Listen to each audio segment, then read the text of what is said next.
He wasn't supposed to be there. In the middle of a freezing storm, a lost orphan boy knocked on the wrong door. But when the rugged cowboy Jace Callahan opened it, everything changed. For the first time, the boy whispered, "Please, let me stay." What followed was not just a mistake of fate, but a miracle of love. What would you do if a child who had nowhere else to go stood at your doorstep? Tell me, where are you watching from right now? Drop a comment below. I'd love to know. Wishing you a wonderful day.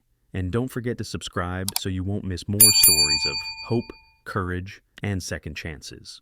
The storm had swallowed the Wyoming night whole, grinding down the ridges and plains of Dust Valley with a fury that made the land feel ancient and merciless. Snow scudded sideways on the wind, hissing as it struck the windows of the Callahan ranch house, wrapping the world outside in white oblivion. The lantern by the barn door was already snuffed, and the corrals were buried past the rails. Wolves sometimes roamed when storms drove them low, but tonight even wild beasts had vanished from sight. The only sign of life came from the faint golden glow in the ranch house windows and the rising smoke that bent under the gales. Inside, Jace Callahan sat near the table with a whetstone in hand, running it across the blade of his hunting knife. He was 32, tall and broad, the kind of man who filled a doorway without meaning to. Years of riding fence lines and breaking colts had carved his shoulders wide and his hands into slabs of leather. His hair, chestnut brown and often tucked beneath a weathered Stetson, hung damp from the snow he'd brushed off when he came inside. A faint scar angled across his jawline, a reminder of a bronc that had thrown him years ago, though most folks in Pine Bluff said the harder scars were the ones no one could see. His storm-gray eyes carried that weight, sharpened by the loss of his younger brother in a cattle stampede a decade earlier. It had made him wary of joy, as though every good thing carried a rope already tied to grief. Across the room, Clara Callahan tended the fire, her auburn braid gleaming in the firelight.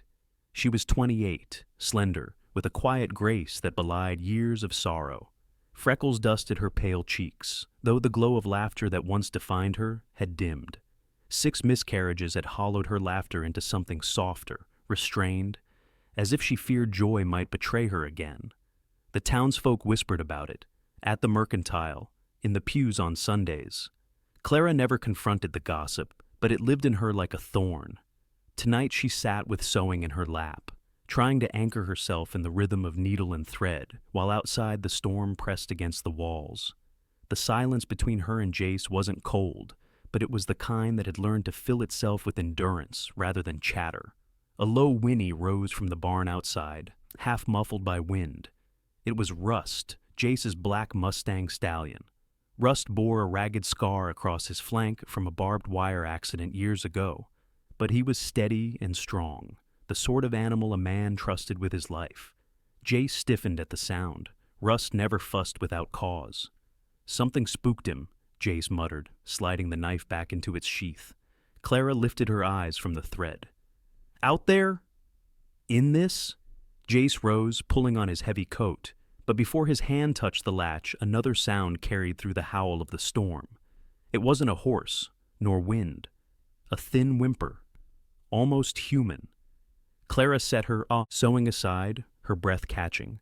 Jace's brow furrowed. He'd grown used to coyotes mimicking cries to lure chickens, but this sounded different, fragile, desperate, nearly broken by the storm. A second whimper followed, weaker.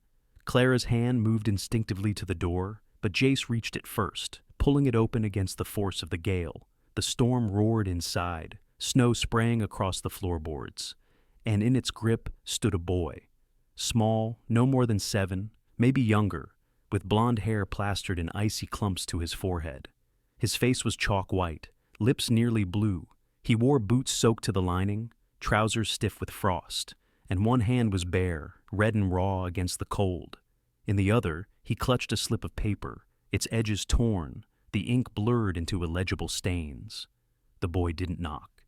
He didn't speak. He just stared with eyes emptied of hope, as though he'd already been turned away at too many doors.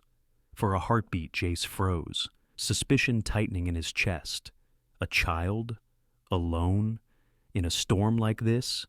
It reeked of neglect, or worse. "Where's your people?" His voice was low, sharp, testing. The boy flinched but gave no answer. Clara, her hand trembling, stepped forward. "Please, Jace," she whispered. "He'll die out there." Jace's storm-gray eyes met hers, weighing caution against compassion. Then he moved aside. Clara pulled the boy inside, shutting the gale back into the night. The child stood dripping, shivering violently, the paper still clutched like a talisman. Clara knelt before him, her green eyes gentle. "Sweetheart, what's your name?" The boy's lips moved, but the sound was too small. He held out the paper. Clara unfolded it carefully, but most of the words had run in the wet. Only fragments showed. Wexford, placement, preacher, home. The family's name was ruined. The ink bled away. Her throat tightened. Jace leaned over her shoulder, reading what little he could. His jaw hardened. "This wasn't meant for us." The boy's voice cracked like a splinter. "They told me someone here wanted a child." Clara gasped softly. Jace studied him, searching for deceit, but seeing only exhaustion. "Who told you?" "The preacher, in Wexford. A wagon dropped me near the ridge, then it left." His words faltered as if each one cost him more strength than he had left. Clara's hands rose, steadying his trembling shoulders. "What's your name, darling?" "Eli," he whispered. "Eli Mercer." Clara's heart twisted. She remembered the mercantile whispers. The Callahans can't keep a child. All that land and no heir. Now here stood a boy with no home, dropped on their doorstep by mistake. Jace's caution warred with something deeper in his chest. He crouched, meeting the boy's eyes. "How old are you?" "7, I think," Eli murmured. His voice wavered, then steadied with sudden urgency. "I can work, chop wood, carry water. I don't eat much." The apology in his tone was sharper than any blade. Clara's eyes filled. "No, no, you don't have to earn anything." She gathered him against her, but the boy stiffened, as though the word earn was all he trusted. Jace exhaled slowly, the storm outside echoing in his chest. He wasn't a man quick to give words, but something shifted then, a recognition of himself in this boy. Abandoned, scarred, still standing. "You're safe here," he said, voice low, rough. "We'll figure the rest out." Eli blinked up at him, disbelief flickering in his hollow gaze. Then his knees buckled. Clara caught him before he struck the floor, his thin body collapsing into her arms like a bundle of rags. His skin was fever-hot beneath her touch. Jace grabbed a quilt from the peg, wrapping it tight around the child as Clara laid him on the couch near the hearth. Together, they stripped away the sodden coat, easing him into warmth. Rust stamped outside in the barn, restless, as though he too felt the weight of what had just entered their lives. Clara brushed Eli's damp hair back from his forehead, whispering, "He's burning up." Jace pressed a calloused palm to the boy's back, jaw tightening. Fever, bodies near spent. Clara fetched water while Jace piled more wood onto the fire until it roared high, filling the cabin with a heat almost too much but necessary.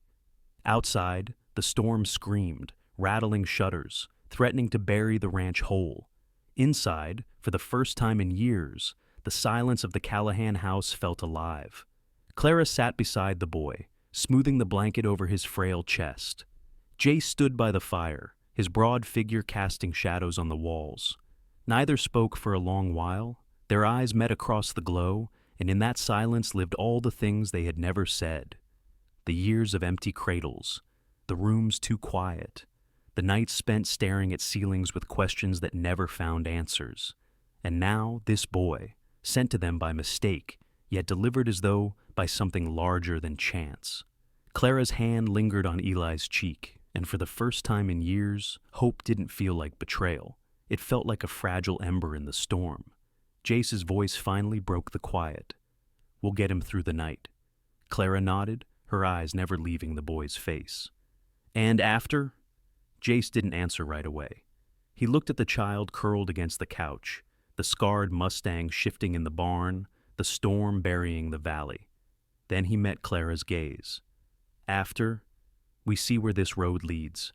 The storm had not fully passed when dawn slipped pale across Dust Valley. Snow draped the land in silence, roofs sagged beneath its weight, and fences disappeared under white dunes.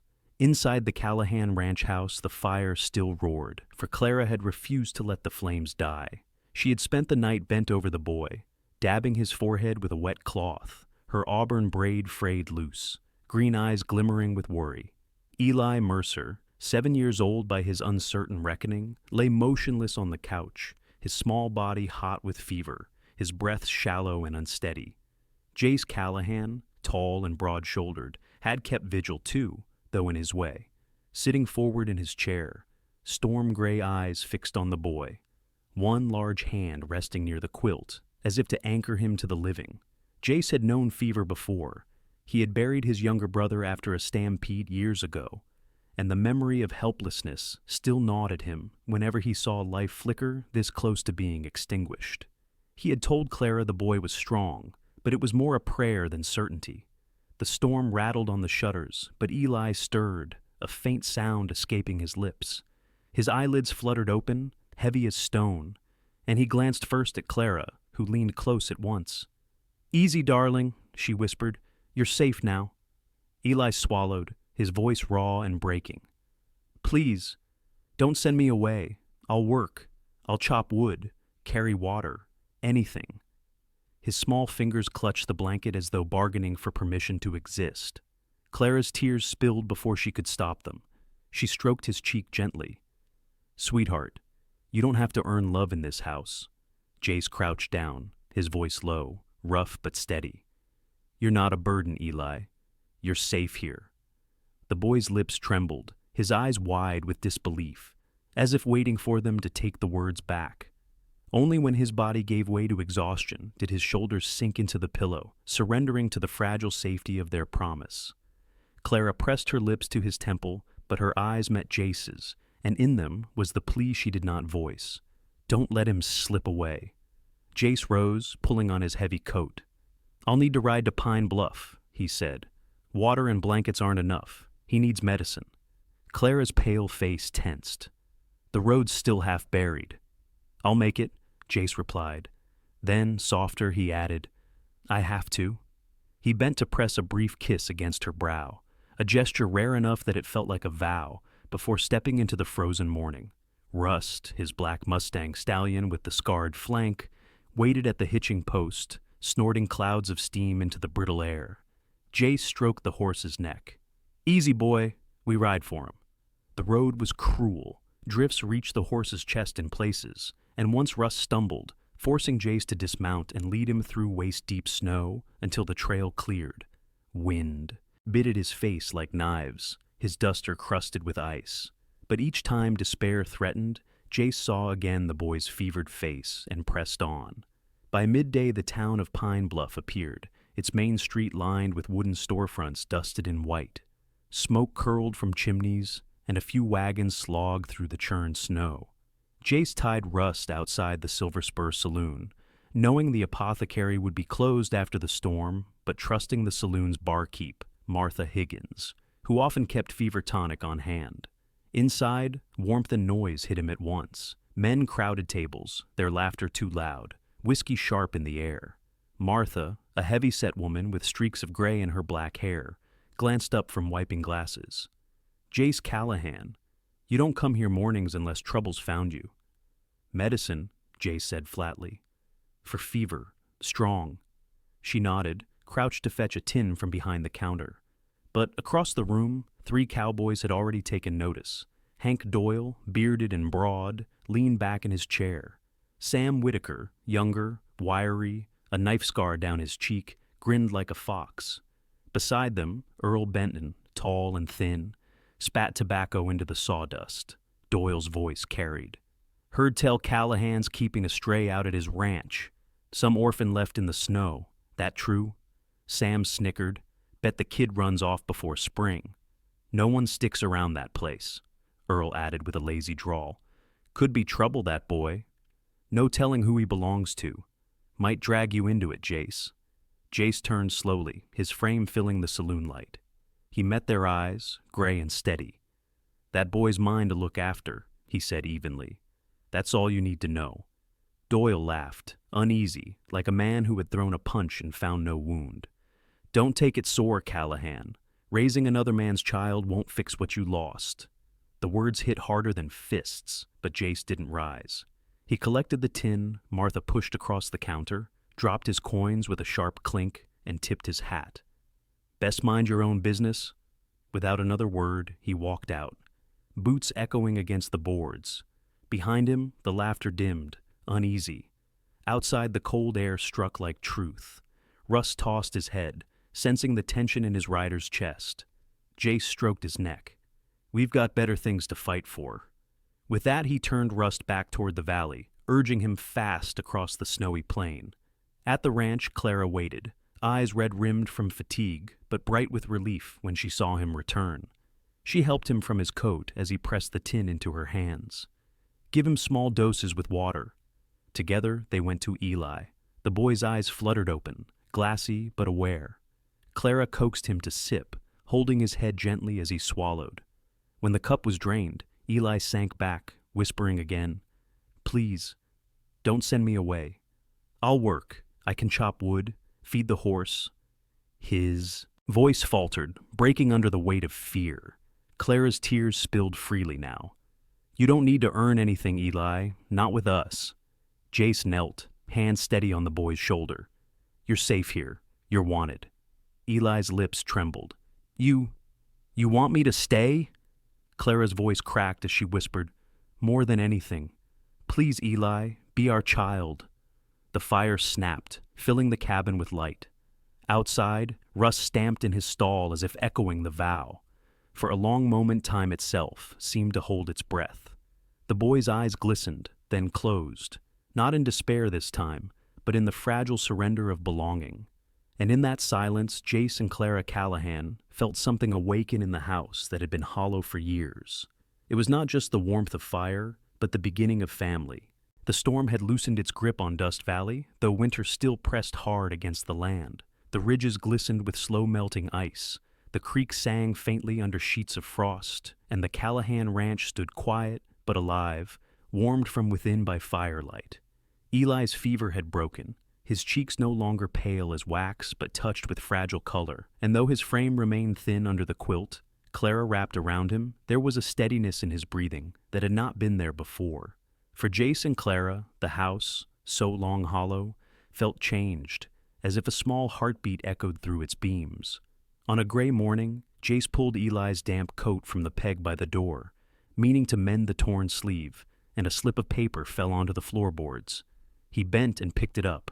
The ink was blurred, washed by snow and handling, but one word clung stubbornly to the fibers. Hathaway. Jace's jaw tightened. The name was known to him, a couple from Pine Bluff, merchants who had whispered of adoption for years. He stared at the paper until Clara asked softly, "What is it?" Jace handed it over. Her green eyes scanned the blurred lines, then she lifted them, troubled to meet his. The room seemed smaller, the fire louder. Eli sat on the rug with Rust's bridle draped across his knees, humming tunelessly as his small fingers traced the worn leather. Jace cleared his throat. His voice came rougher than he intended. "Eli, this letter, it wasn't for us. Looks like you were meant to go to another family, the Hathaways." The boy froze. His humming stopped, his body stiffened as if struck. He didn't cry at once. He just stared at the paper in Clara's hand, eyes wide and frightened, lips pressed thin as if trying to keep words locked inside. Then, in a whisper ragged with dread, "Don't send me there." His shoulders shook, his hands clutched the bridle, and the whisper cracked into sobs. "Please, don't send me away. This is the first place anyone's ever treated me like I'm just a boy. Not trouble, not work, just a boy." Clara dropped to her knees beside him, pulling him into her arms with a cry that was half sob, half prayer. Eli buried his face in her apron, tears hot against the fabric, and Clara rocked him like a mother who had waited years for this moment. "Oh, sweetheart," she whispered fiercely, "you are not leaving. You are a blessing to us, do you hear? A blessing." Jace stood near the hearth, the paper clenched in his fist. He felt the heat of the flames on his back, the cold of fear in his chest. A part of him wanted to thrust the note into the fire and watch it vanish into smoke, erase the name that threatened the fragile life they had begun to build. His hand even twitched toward the flames, but he stopped. Fire could burn ink, not truth. He shoved the paper into his pocket, jaw set, and turned away so they would not see his eyes shining. That night, Clara could not sleep. The boy lay between quilts, his breathing even at last, but her own heart roared too loud in her chest. She lit a lamp low and pulled from the shelf a leather-bound journal she had not touched in years. Its pages were stiff with dust and dotted with old ink stains. She turned to a blank space, but before writing, her hand lingered over the faded entries from years ago, entries written when her hope had been raw. We will try again, perhaps next spring.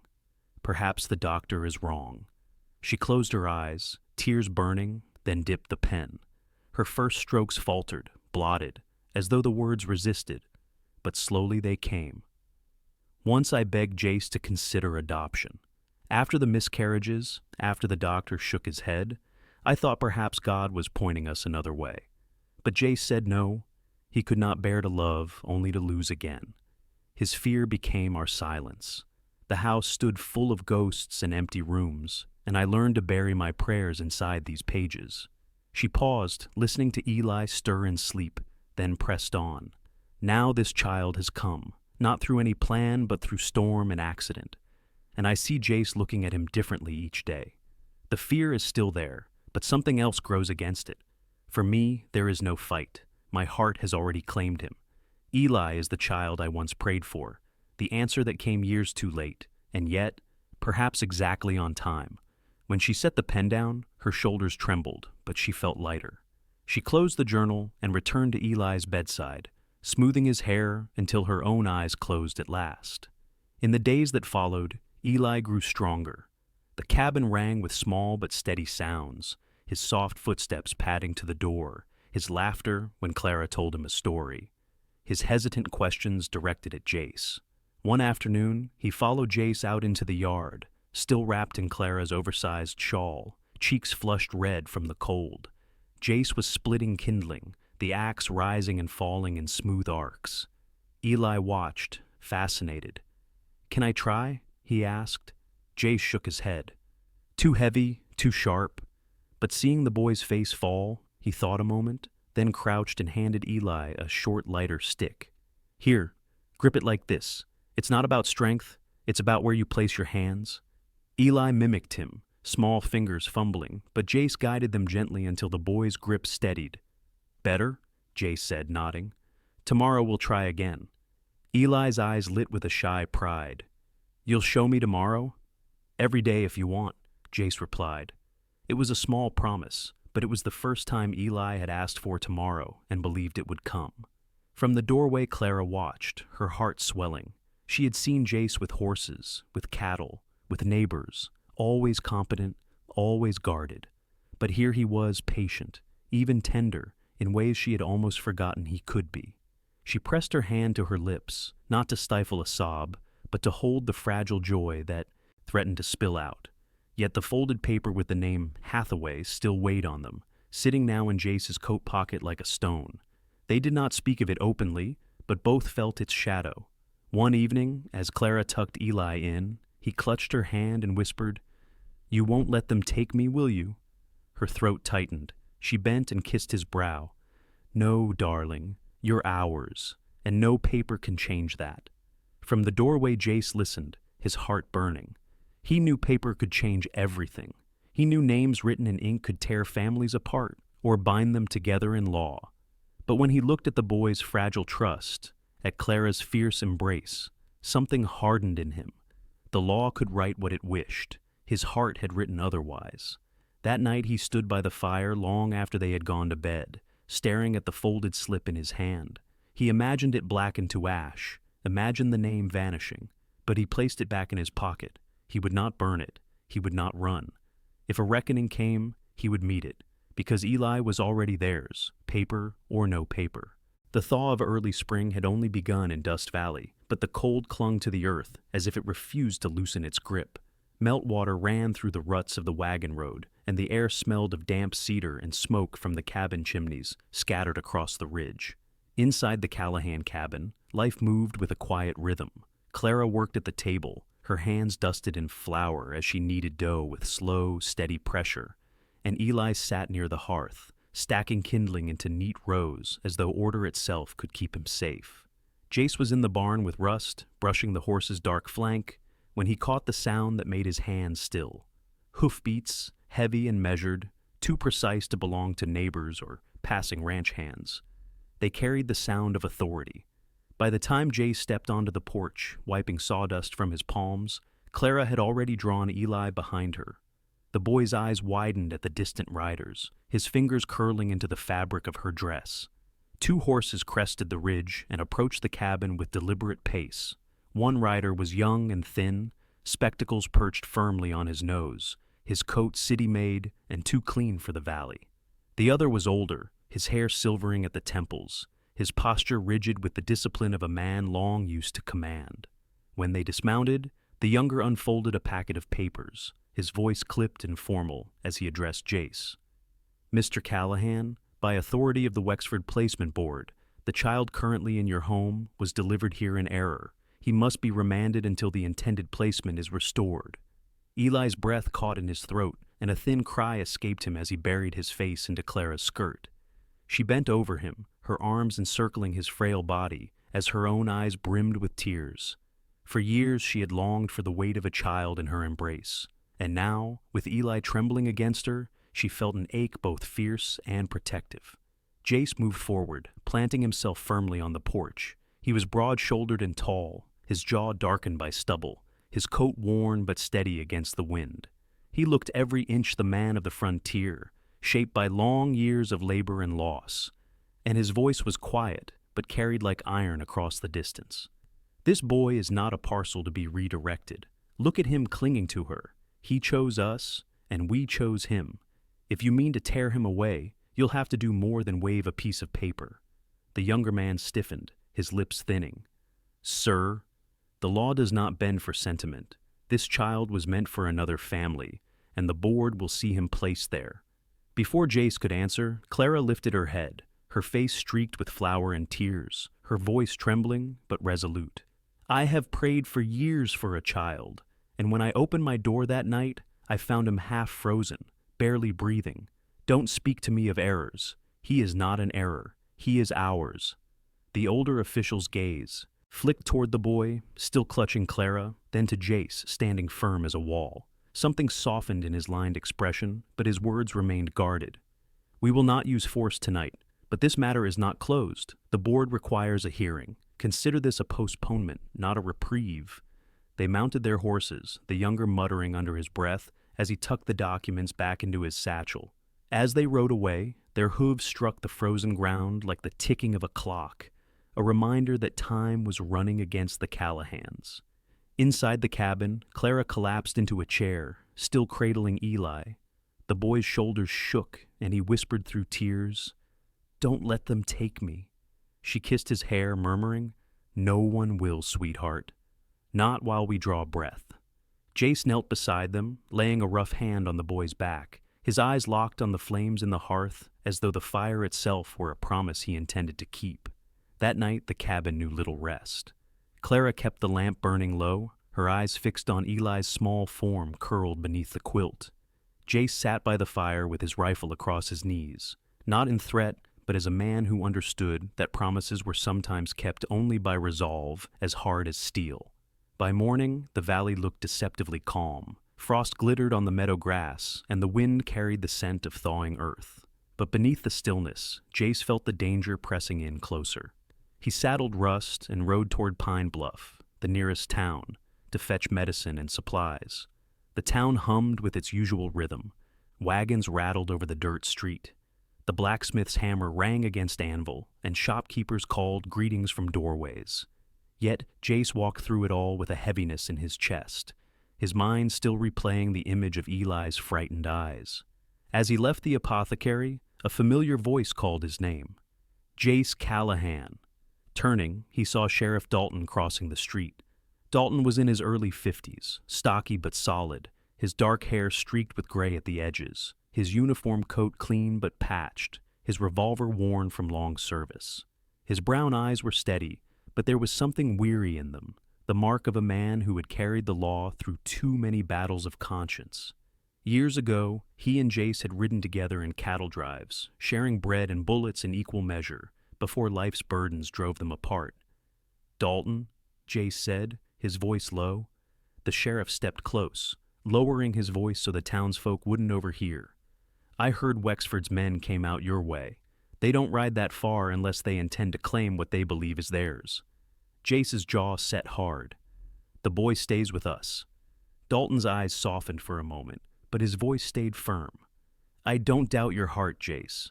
I've seen you stand between a widow and the banker's men with nothing but your fists, but the board doesn't measure heart. They measure blood, papers, names. If all you have is sentiment, you'll lose him." Jace's hands curled at his sides, the memory of Eli clinging to Clara searing into him. "So, you're telling me to give him up?" Dalton shook his head slowly. "I'm telling you to be smarter than them.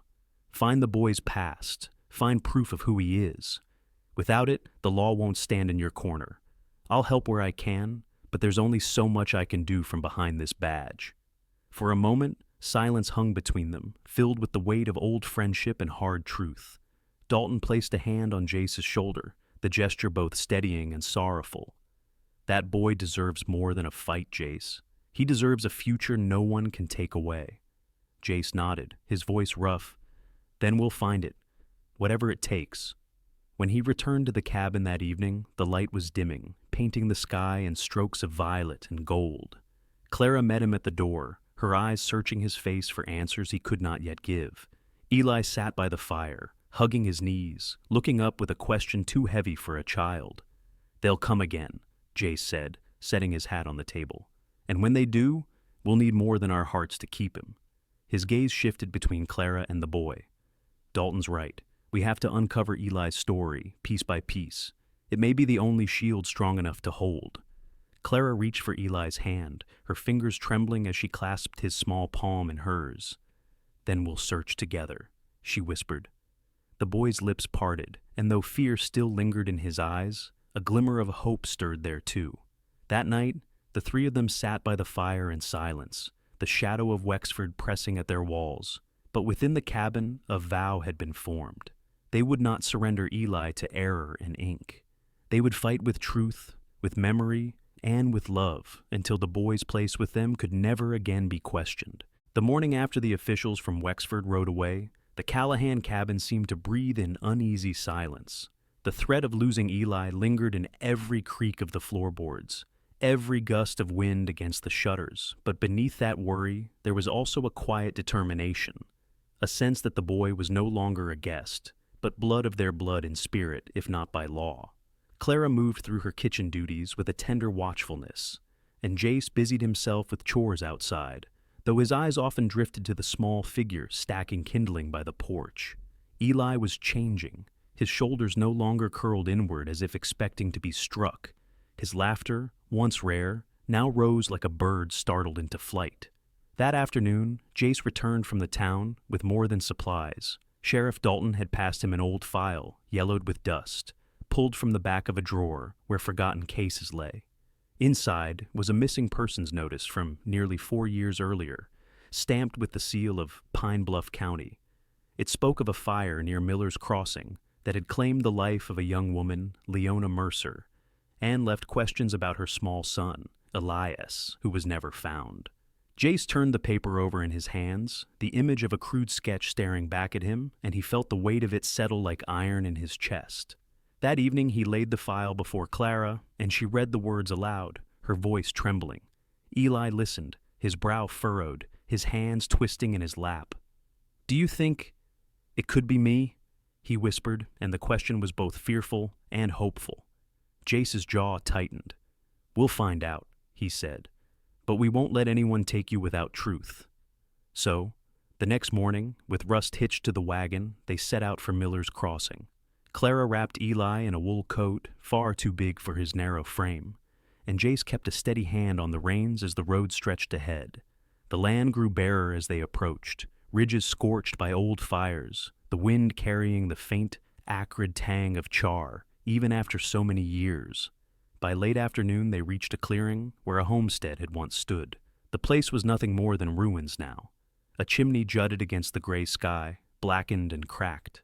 Timbers lay half buried in weeds, and the earth was littered with shards of broken crockery, rusted iron, and the whispers of lives interrupted.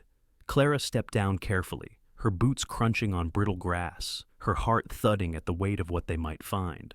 Jace moved slowly through the wreckage, his broad shoulders bending low as he lifted stones and sifted ash. Eli lingered near Clara, his eyes wide. At first he said nothing.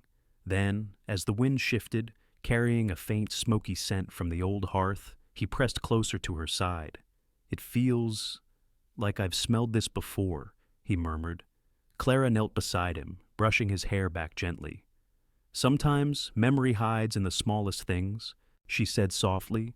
Jace's voice called from the far side of the chimney. He crouched low, something pale caught between stones in his hand. He brushed away soot, revealing a scrap of cloth, edges charred and frayed, but still bearing the faint outline of 2 stitched letters. The thread was faded but visible. "E.M." Clara gasped, her hand flying to her mouth. She sank to her knees, tears spilling as she traced the letters with trembling fingers. "Eli Mercer," she whispered, the name rising from the ashes like a prayer. Eli stared at the scrap, his lips parting. "It's mine?" His voice cracked, small and raw. Jace lowered himself until his eyes were level with the boy's. "It belonged to someone who loved you," he said firmly. "A mother who wanted the world to know your name." At those words, Eli's composure broke. He threw himself against Clara, sobs racking his thin frame, and she folded her arms around him, rocking gently as tears streamed down her face. "You are not nameless," she whispered fiercely. "You are not forgotten. You are our blessing." The ruined chimney loomed behind them, silent witness to grief and revelation. Jace tucked the fragile fabric into his coat with reverence, as though it were holy scripture, then straightened to his full height. His eyes swept the horizon, steel hard, as though daring any power to deny the truth they had unearthed. The journey home was quiet, but the silence was not heavy. It was full, layered with the weight of discovery. Eli sat between them on the wagon seat, clutching the folded scrap like treasure. When Russ tossed his head and snorted, Eli let out a burst of laughter that startled even himself. Jace glanced down, the corners of his mouth twitching into the smallest of smiles. "The horse knows you," he said. "They always do." Eli patted Rust's flank, pride lighting his face. Back at the cabin, Clara prepared supper while Eli insisted on setting the table. His hands were still clumsy, but his eagerness outshone the mistakes. Jace entered as the boys struggled with the forks, and without thought, Eli looked up and asked, "Pa, is this where they go?" The word hung in the air, fragile and powerful all at once. Clara froze, her back to them, tears flooding her eyes. Jace swallowed hard, his voice rough. "That's right, son, right there." Clara excused herself to the pantry under the guise of fetching flour. There, hidden from sight, she pressed her face into her apron and wept, not from sorrow, but from the overwhelming joy of hearing the word she had longed for all her life. The sound of Eli humming at the table drifted through the door, a melody of belonging that stitched itself into her heart. Later, when the boy slept beneath the quilt Clara had laid carefully over him, Jace drew the scrap of cloth from his coat and placed it on the table. Clara sat beside him, her fingers brushing the frayed edges. "This is enough," she said, though her voice trembled. "It proves he had a family. It proves he belongs." Jace shook his head slowly. "It proves he came from somewhere. But the law won't see what we see in his eyes. They'll want more." His gaze shifted to the small form sleeping peacefully in the next room. "But it's a start, and we'll take it to Dalton, to anyone who will listen. Whatever storm comes, we'll face it as a family." Clara reached across the table, laying her hand atop his, warm against his callous skin. "Then this is our vow," she whispered. "We fight for him with everything we have." The fire burned low, shadows lengthening across the walls. The scrap of fabric lay between them, no longer just evidence, but a promise. A thread pulled from the ashes, tying the boy to his past and to their future. The dawn of the hearing carried a strange stillness, as if the land itself paused to watch what would unfold. Jace Callahan rose before the sun, pulling on his worn boots and fastening the buttons of his vest with hands steadier than he expected. Clara tied her hair back beneath a modest bonnet, her dress simple but carefully pressed, and she wrapped Eli's scarf twice around his neck, though the boy insisted he was warm enough. The boy's face was pale, his eyes wide with a fear he tried to hide, but he held tight to Clara's hand, as if afraid to let go. In her pocket lay the scrap of cloth, embroidered faintly with the letters E.M., and to Jace it seemed more powerful than any weapon he had ever carried. The courthouse in Wexford was a square block of stone, its tall windows reflecting the pale light of morning. By the time they entered, the room was already filling with townsfolk, some curious, some sympathetic, some eager for gossip. At the front, Judge Everett sat high upon the bench, his silver hair neat, his expression grave but not unkind. The gavel rested on the desk before him, like a promise of finality. On one side stood the officials from Wexford, their papers stacked in neat bundles. Among them was Peterson, the narrow-eyed clerk, his lips thin with self-importance. Beside him sat Nathaniel Hathaway, the man who claimed the boy by right of prior petition. He was in his early 50s, his navy wool coat pressed perfectly, his beard trimmed close, his posture stiff as a rod. There was pride in his face, but also distance, as though the child he fought for was a name on a ledger rather than a soul in need. Jace, Clara, and Eli sat on the opposite side. Jace's shoulders filled the chair, his presence solid as oak, his dark hair tied back and his jaw set with quiet defiance. Clara sat close to Eli, her hand resting over his, her blue dress plain yet dignified. Eli shifted nervously, his small boots scraping the floor, but when Clara's fingers squeezed his, he lifted his chin a little higher. The proceedings began. Peterson rose, shuffling his papers with a sharp snap. "Your Honor, the boy was intended for the Hathaway family. A clerical error placed him with the Callahans, who, though undoubtedly well-meaning, are not the rightful guardians. The law is clear. The Hathaway petition is valid and uncontested. Custody must be remanded." Judge Everett's eyes, pale and piercing, turned toward Jace. "Mr. Callahan, do you contest this?" Jace stood slowly. His voice carried the weight of a man who had spoken little in his life, but never without meaning. "I do, Your Honor. That boy is no mistake. He is not a parcel to be sent where the ink on a page points. He has lived in our home, eaten at our table, been cared for when fever nearly took him. He is family." Nathaniel Hathaway rose stiffly, his baritone voice measured but cold. "Family is built on law, not sentiment. My wife and I are prepared to give the child comfort, education, a future beyond what a rancher can offer. Are we to discard process every time someone feels affection?" Clara's voice rang clear, soft, yet unshakable.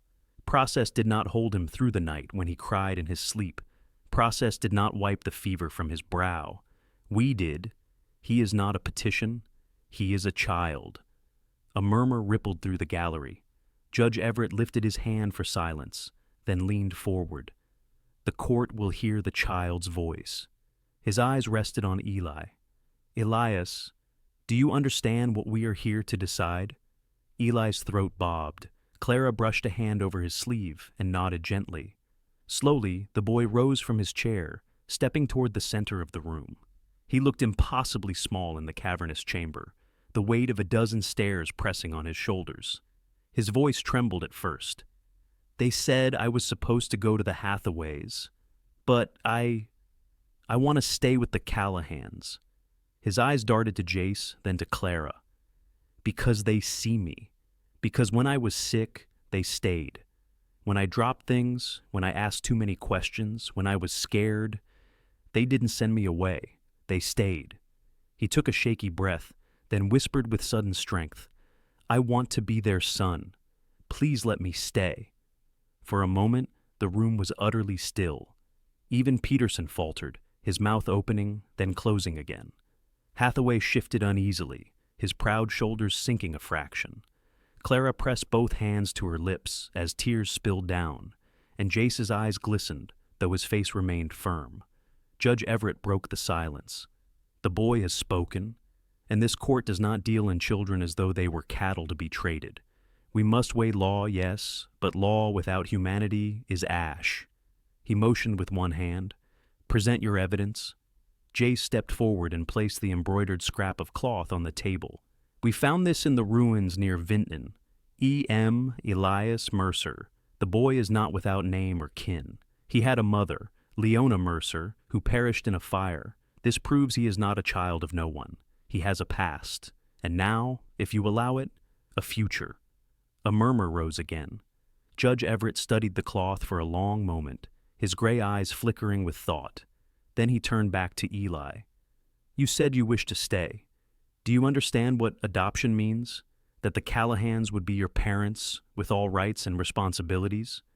Eli nodded quickly, his small fists clenched at his sides. Yes, sir. That's all I want. Everett sat back, tapping his fingers slowly on the desk. Finally, he lifted the gavel. This court grants full guardianship to Jace and Clara Callahan, with adoption proceedings to follow. Custody with the Hathaway family is denied. The gavel fell with a sharp crack that echoed like thunder. Clara broke into sobs of joy, pulling Eli into her arms. Jace wrapped them both in his embrace, his breath catching as the boy whispered into his chest, Pa. Applause rose from parts of the gallery, though others sat stunned. None of it mattered. For the Callahans, the world had narrowed to the three of them bound together in that moment. The ride home to Dust Valley was quiet at first. Eli leaned against Clara, his head heavy on her shoulder, his fingers clutched in the folds of her shawl. Jace held the reins, his profile hard against the horizon. But every so often he glanced back to be sure the boy was still there, as though he might vanish if not watched. The wagon creaked, Rust's hooves thudded steadily, and the wide plains opened before them like a promise. As they crested the last ridge, the ranch came into view, its fields stretching golden beneath the winter sun. Eli stirred, his eyes widening. Without warning, he scrambled down the side of the wagon before Jace could stop him. The boy dashed into the field, his laughter ringing high and clear. It was not the tentative chuckle of a child who feared rebuke, but the full-throated joy of someone who finally believed in tomorrow. Clara covered her mouth with trembling hands, tears shining once more. Jace stood beside her, his arms strong around her shoulders. That's the sound of belonging, he said quietly. She leaned into him. The emptiness is gone, Jace. He's filled it. Eli came running back, arms outstretched, and they both knelt to catch him. Their embrace was fierce, their foreheads pressed together, their words overlapping in a single vow. You'll be here forever. And in the fields of Dust Valley, beneath an endless sky, the Callahans found what years of silence had denied them: a son, a family, a future bound not by law alone, but by the unbreakable covenant of love. Sometimes the greatest miracles are not thunder and lightning, but a quiet knock at the door, a child's trembling voice, or the simple courage to say, "Please let me stay."